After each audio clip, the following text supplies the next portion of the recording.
बहुत ही प्रेशियस एक साइंस जो बहुत प्राचीन है, बहुत पुराने हैं, उसके बारे में थोड़ा सा बताना चाहूँगा। योगा जो है बहुत फेमस हुआ है, ना सिर्फ अपने देश में फिटनेस के लिए, फिजिकल शरीर के लिए।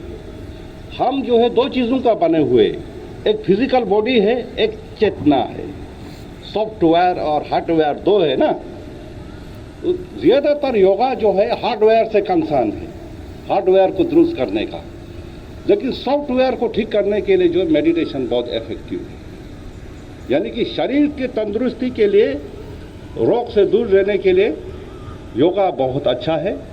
लेकिन मान को तंदुरुस्त रखने के लिए जो है अपने नक के जो नॉस्ट्रिल बोलते हैं ना, ये सुराख, उस पर जो सेंसेशन है, जो फीलिंग है, जब सांस अंदर जा रहा है बाहर जा रहा है, उसी को फॉलो करना है बस।